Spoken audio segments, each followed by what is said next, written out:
वो पार्लर के बाहर पहुंचे तो इमाद ने उसकी जानिब शरारत भरे अंदाज में देखा। वैसे तो आजकल के मेकअप पर मुझे पूरा भरोसा है कि दुनिया का सबसे बड़ा जादू पार्लर्स में होता है, मगर फिर भी ब्यूटिशियन से कहना अच्छे से तैयार करो कि मैं चुड़ैल नहीं लगूं। आखिर दाल ही की बहन हूं, कुछ तो इंसानों जैसी शक्ल। आउच। वो बात के दौरान ही हरीम के बाजू पर एक जोरदार किस्म की चुटकी काटे जाने पर बुलबुला था। तुमसे तो ज्यादा अच्छी लगूं कि चमार कहीं के, शक्ल देखो अपनी। मुझे तो डर है अस्मा के खानदान वाले दलाल देख कर ये ना कह दे ये दुल्हा वाकई इंसान है या किसी ने डिडो सीधा किया। हरीम ने बेग उठाते खिलखिलाकर हंसते अपना पूरा पूरा बदला लिया। इमाद इसे घोर कर रह गया तो वो उसे छोटी सी नाक चढ़ाने लगी। इमाद ने वही नाक पकड़कर खींच थी। हरीम की आंखों में बेइख्तियार आंसू आए थे कि नाक में मौजूद गोल्ड की छोटी सी नौजैन बुरी तरह नाक के अंदर चुभ गई थी। वो नाक को पकड़कर दोहरी हुई। इसके आंसू देखकर इमाद तड़पा। क्या हो अलिफ हरीम, मैं तो मजाक कर रहा था, इधर मुझे दिखाओ। इमाद ने इसका हाथ पीछे हटाना चाहा। मैं ठीक हूं भैया, इसने आहिस्तगी से कहा।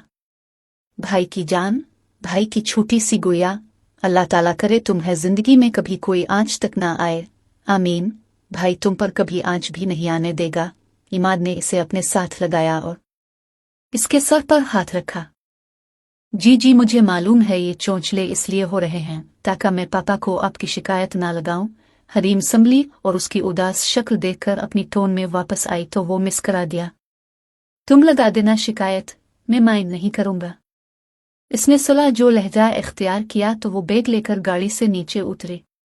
जब तैयार हो गई तो बैल दे देना, इमाद ने कहा। तो वो उसे मुंह चढ़ाती अंदर भाग गए। इमाद इसकी हरकत पर हंस दिया और गाड़ी आगे बढ़ी। वो वटियन एरिया में बैठी बेजार हो रही थी कि तभी उठी। सिस्टर मेरे पास वक्त नहीं है, मैं लेट हो जाऊंगी बारात के लिए। जब मेरी अपॉइंटमेंट थी तो आप लोग लेट क्यों कर रहे हैं? हरीम जाकर रिसेप्शनिस्ट के सर पर सवार हुई। अभी वो जवाब देती कि अंदर रूम में से एक लड़की ने बाहर मुंह निकाला। हरीम, अंदर आ जाएं। लड़की ने कहा तो इसने सिक का सांस लिया और जल्दी से अंदर दाखिल हुई। अंदर ब्यूटिशियन ने इसका मुस्कुराकर वेलकम किया। अब चेंजिंग रूम से जल्दी से ड्रेस चेंज करके बाहर आ जाएं। ओके, हरीम कहती चेंजिंग रूम में गई और अपना लिबास तब्दील किया। उसने तो अपना लिबास भी पहली मर्तबा देखा था। सारी तैयारी सलमा बेगम ने ही की थी। इसका मिजाज ऐसा था कि वो ज्यादातर घर से बाहर निकलना पसंद ही नहीं करती थी और शॉपिंग पर जाना तो बिल्कुल पसंद नहीं था।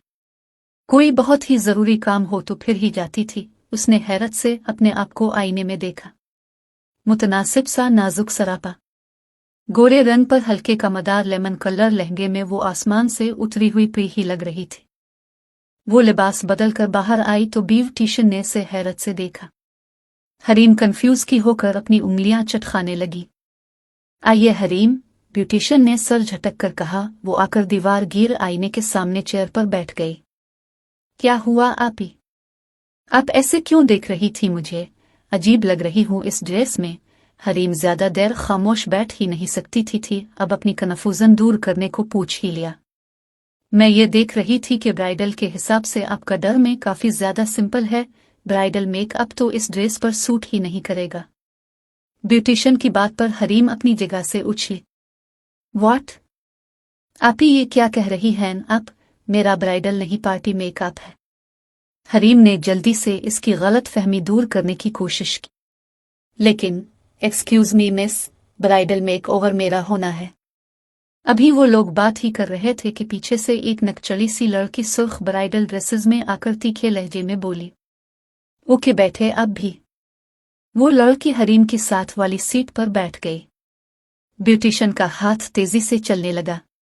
तकरीबन हमें से 25 मिनट में हरीम बिल्कुल तैयार थी। लेमन कलर लहंगे के ऊपर पार्टी मेक और लंबे घने सिया बाल कमर पर करल करके खुले छोड़े गए थे। वो खुद को आईने में देखकर हैरान थी कि ये वही थी। आप ही काफी तेज मेक है ये, इसने जुज़बुज़ होते मुंह बनाकर कहा। अरे भाई दुल्हन की बहन हो, रोज रोज भाई की शादी थोड़ी होगी। इट्स ओके, पूरी क़यामत लग रही हो। ब्यूटिशियन ने मुस्कुराकर कहते आंख विंक की। वो भी हंस दी थी। इसने बैग से फोन निकालकर इमाद को कॉल की थी, जो दूसरी बेल पर रिसीव कर ली गई। हाँ, मैं रास्ते में हूँ, बस पहुंच ही रहा हूँ हरीम। पीछे ट्रैफिक के शोर में से इमाद ने बुलंद आवाज करके उसे बताया। ओके ओके, आराम से आओ, हरीम ने कहा और फोन रख दिया।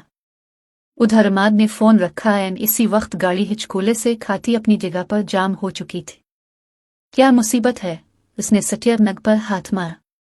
उधर वो अब वटियंग एरिया में बैठी इंतजार करके बेजार हो चुकी थी कि तभी एक लड़की अंदर आए। इसने पुकारा, जी। वो जल्दी से अपना बैग लेकर खड़ी हुई। आप ही हरीम हो?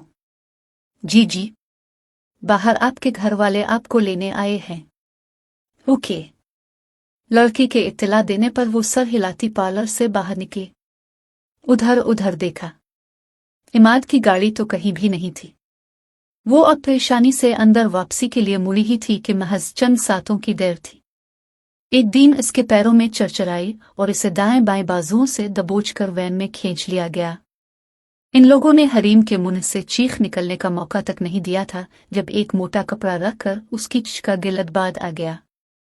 गली में इस वक्त कोई भी बंदा मौजूद नहीं था। दीन हो उससे बातें करती अपने पीछे धूल उड़ाती देखते ही देखते वहां से ओझल हो गई। हरीम की हर मुजाहमत दम तोड़ रही थी। वो जाने कौन लोग थे, बेतहाशा जालिम और बेहिस, जो उसे बुरी तरह दबोच कर बैठे थे। उसने खुद को छुड़ाने को हाथ पीर चलाया, मगर इन लोगों ने इसके कमर पर हाथ बांधकर मुंह पर टेप लगा दी। उसे सीट के नीचे फेंक कर ऊपर कपड़ा डाल दिया गया था। हरीम के आंसू इसके बालों में जज्ब होते रहे। लाख कोशिश करने के बावजूद कोई ऐसा कसूर याद ही नहीं आया जिसकी पादाश में इसे इतनी भयानक सजा मिल रही थी। ये आधे घंटे का सफर बेतहाशा जानलेवा था। पिल अजियत में डूबा। काश आज वो पार्लर जाने के लिए निकली ही ना होती। आम दिनों की तरह आज भी वो बोल देती कि उसे घर ही तैयार होना, कहीं नहीं जाना, मगर अब जाने कुन के चुंगल में फंस गई थी। खौफ व दहशत के मारे हरीम का दिल बंद होने को था। वो लोग खामोश थे, आपस में कोई बात नहीं कर रहे थे कि हरीम समझ पाती कि उसे क्यों और किस मकसद से अगवा किया गया। इन लोगों ने दोबारा अड्डे हाथ भी नहीं लगाया था, ना आपस में कोई मुहाफिज बात की थी। उनके मकरदार अज़ाइम मालूम हो जाते। हरीम दिल ही दिल में आयत अल कुर्सी की वर्द किए गए। गाड़ी एक झटके से कहीं रुकी तो इसका दिल उछलकर हल्क में आया था। आ अल्लाह रहम, आ अल्लाह मदद फरमा। लूहे से बे-इख्तियार ही अदा हुआ। वो बेतहाशार उदी। रफीक ने गाड़ी से उतरकर गार्ड जो वहां से जाने का इशारा किया तो वो सब वहां से चले गए। अब रफीक ने इसे बाज वसी घसीट कर गाड़ी से बाहर निकाला और हवेली के अंदर की तरफ बढ़ा। हरीम के ऊपर वो लोग सिया कपड़ा डाले उसे कहीं घिसट कर ले जा रहे थे। वो एक शख्स था जो उसे बाजू से घसीट कर कहीं ले जा रहा था। हरीम के टेप लगे मुंह से दबी दबी चैख बरामद होने लगी। वो बुरी तरह मचलती रही, मगर रफीक रुका नहीं। हवेली के खामोश दहशत ज़दा से लाउनीद से गुजरकर वो इसे लेकर सीढ़ियां चढ़ने लगा। सीढ़ियां चढ़कर दूसरी मंजिल के चौथे कमरे तक आया। दरवाज खोलकर उसे अंदर धकेला और खुद दरवाजा लिख करके उन्हें पैरों वापसी के लिए मुड़ गया। हरीम इस सर्द से कमरे के दबीज कारपेट पर गिरी थी। सिया कपड़ा सरक कर दूर जा गिरा।